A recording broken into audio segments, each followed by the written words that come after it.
All right, we're in a place called Heptapagan. This is in Greek. The Greek were here 3rd century BC or 4th century to the 1st century BC. Heptapagan means hepta, anybody knows what? Seven. Pagan springs. The 7 springs. In this area here, there are 7 springs that feed the Sea of Galilee. The long history, it's 2,000 years old. Name, the long name Heptapagan, and not too many people here speak Greek. The name has been changed from Heptapagan to Tabga. But the original name is Heptapagan. This place is also called the multiplication, multiplying of the foods. Okay? This is identified here, where Jesus was followed by the crowds. He was teaching, preaching the crowds, and the disciples told Jesus, let's send people to the town to buy some food. It became late that day. So Jesus said, we will feed them. And they gathered 2 fish and 5 loaves of bread. And they let them sit in groups on the grass. Groups of 50s and 100s. And Jesus made the miracle of feeding the crowds with only few or 2 fish and 5 loaves of bread. They collected 12 baskets full of leftovers, and they counted 5,000 men, without counting women and children. Those days they never counted women. Sorry. Let me finish my sentence. Nowadays we count only women. You got that right. Are we fair enough? All right, so imagine 5,000 in addition to women and children. Identify the place. Why? That means more or less the whole town knew that this is the site. Can anybody come and pick up a different place, say this is the site? The whole town knew that this is the place. So early Christians identified the place. 350 AD, a small chapel was built around a rock, which is identified on that rock the food was, and the miracle of the multiplication, or the name multiplication.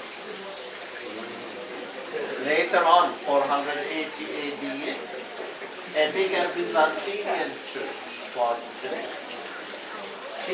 They kept the rock in front of the altar, and they built nice mosaics on the floor containing fauna and flora of this area.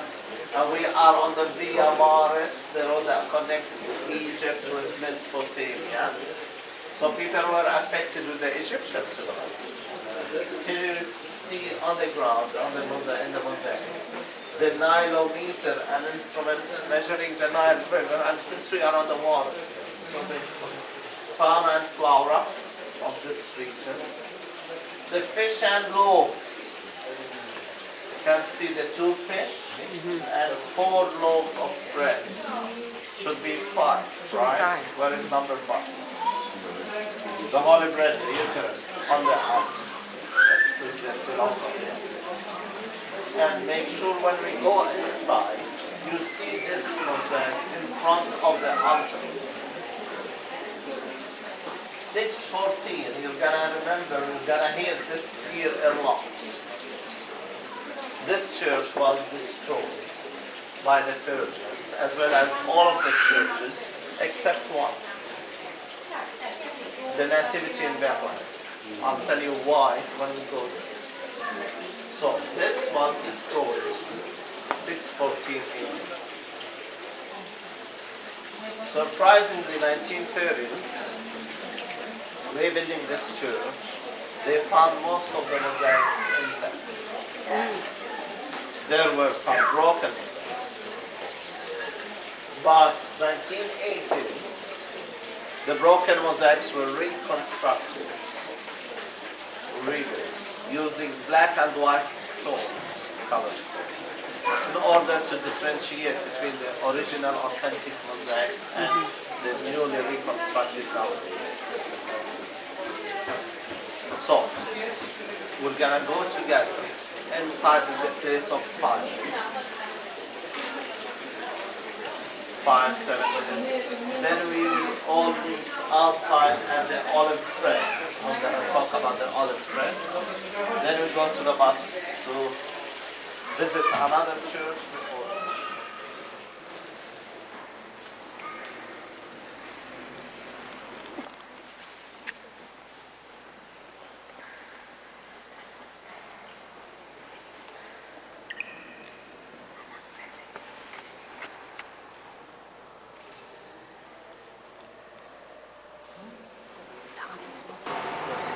Pressing olives. 2 stages to press the olives. First stage is this one, that's the ancient way, where this will be standing up, tied to animals. The olives will be here. When animals walk, they will be crushing the olives. Then they used to take the crushed olives.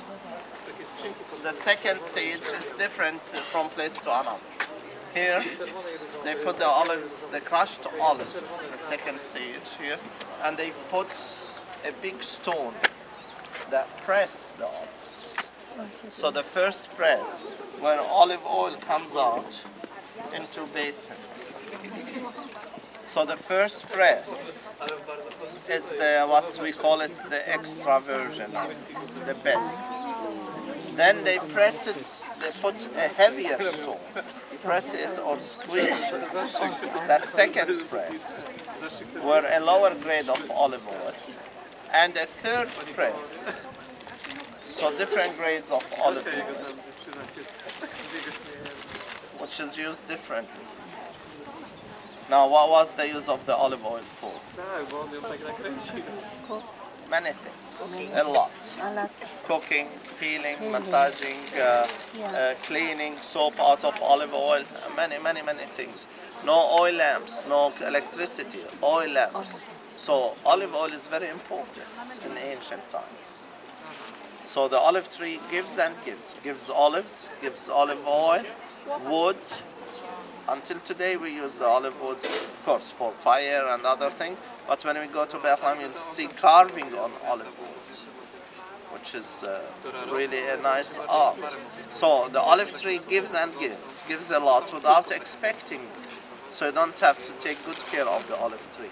You plant it and it gives and gives. So the olive branch became the sign of peace. Peace giving without expecting. And this is the olive tree. So the olive branch became the sign of peace. The olive is pressed 3 times. The agony of Jesus in the Garden of Gethsemane. Gethsemane. What does that mean? The Garden of the Olive Press. Okay. The agony of Jesus 3 times. And the olive is pressed 3 times. So it's connected with the agony, symbolically, with the agony of Jesus. We might be running behind time. So we need to go to the bus.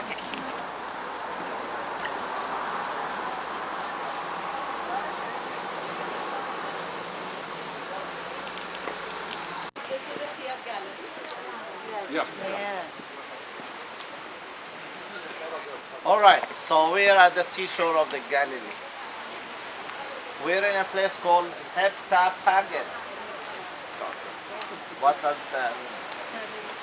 Streets. Have you been here before? All right. More or less we're on the same location. Heptapagan, Seven Springs. The primacy of Peter, Peter's primacy, not pharmacy, primacy. Or Mensa Christi, the table of Christ. This is identified here, which is mentioned in John 21. And this is already after crucifixion and resurrection of the Lord. The disciples came to the Sea of Galilee and they were trying to catch fish. It appeared to them on the seashore Jesus, the Lord Jesus. They did not recognize him. And he told them they were not too far. Do you have any fish? They said no. Told them, cast your nets to the right side of the boat. And they did, and the net was full of fish. They couldn't even bring it back to the boat. Then they recognized that was Jesus. And Peter put some clothes on him and walked. It was shallow. And they came here. They found charcoal fire on a rock. And they caught that day 153 fish. Then Jesus asked Peter, do you love me? Peter answered, yes, I love you. Feed my sheep, Jesus told him. And the second time, the same question. Jesus asked Peter, Simon Peter, do you love me? Yes, I love you. Tend my lambs. And the third time, the same question, Peter was annoyed. Why? 3 times. He remembered that. He denied it 3 times. Right? Simon Peter, do you love me more than those? Yes, Lord, you know everything. You know that I love you. Feed my sheep. And that's why it's called the primacy of Peter. So, it is identified, this is the place where Jesus told Peter, feed my sheep. Early Christians identified the place. We do have archaeological proofs, go back to the 4th century. A Byzantine church was built around this rock.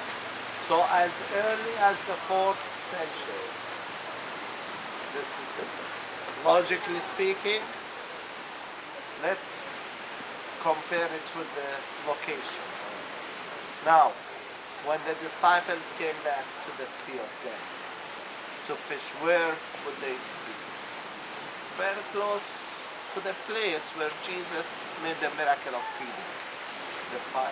Because this is the place they used to teach, preach. Jesus used to teach, preach, and people followed. So they came back, logically speaking, to the same place here. This is the same corner, the same area. And archaeologically speaking, we do have as early as the 4th century. And of course, early Christians identified the place. So inside this chapel, there is a rock, which is called Mensa Christi, the table of Christ. So it is identified on that rock where Jesus had been with the disciples, mentioned in John. Yeah, in this chapel. It's a very nice and quiet place to touch the Sea of Galilee. It's a great privilege to go inside the chapel and touch the rock. A nice place to take pictures.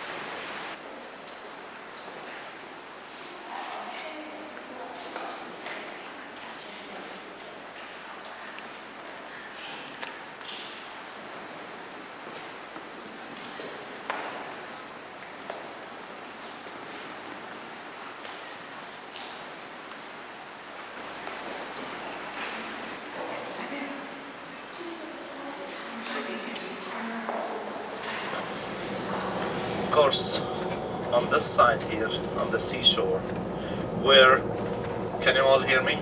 Clearly, yeah. Where the people, the crowds will be following Jesus. Now, I have a question. 5,000 in addition to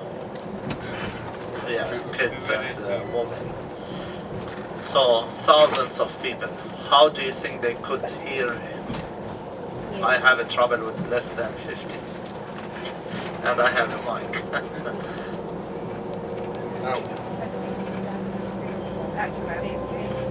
First of all, I'm not Jesus. And can you see the seashore? It's like semicircular beaches where it's like natural theaters where crowds could be fit and sit down. Jesus probably will be on a boat or in the center. Acoustic will be excellent. So if Jesus wanted to be with the crowds, where would he be? The seashore. If he wanted to be alone with the disciples, where would he go? Up on the mountain. Okay? So Matthew 5 tells us, and that will be the reading I think in Mass. The Beatitudes. When Jesus saw the crowds, he left here, went up, and the disciples followed him.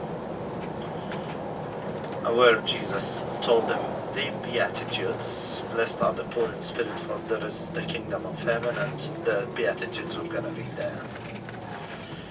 And told them other things as well. It is the place where he told them also the Lord's Prayer, like Matthew 5 and on, the Lord's Prayer. The first time, the second time would be Mount of Olives, but this is many teachings took place. This is where the Sermon on the Mount took place. You may have noticed here in the Holy Land, a Byzantine church is built, then a Crusader church, then but that's not the case on Mount of Beatitudes. Not till 1937. The mountain is known since early Christians. Some early ruins here at the foothill of the mountain you will find. But up there, the mountain is known. But 1937, the Franciscan sisters bought that piece of land, which is Mount of Beatitudes, and built the Chapel of the Beatitudes. They also took care of the garden, a magnificent, a very nice garden. A famous Italian architect, and you're gonna hear his name a lot, Antonio Barluzzi. Antonio. He's a famous Italian architect that built many churches here. One of the churches that he did is the Beatitudes, the Chapel of the Beatitudes. Nice mosaics on the floor. In his imaginations, the ceiling is made like heaven. And below heaven, below the ceiling, the Beatitudes are written in Latin. So the whole meaning is the Beatitudes that lead up to heaven. Of course, he used the stone, the basalt, the native stone here, the black rock, to build the church. The ceiling is made like heaven, the Beatitudes in Latin, and again the whole meaning is the Beatitudes that lead up to heaven. Make sure you enter the chapel before we go for Mass. Make sure you see heaven, be very close to it. Then I'll take you to the place where we'll have Mass. And after Mass we come back.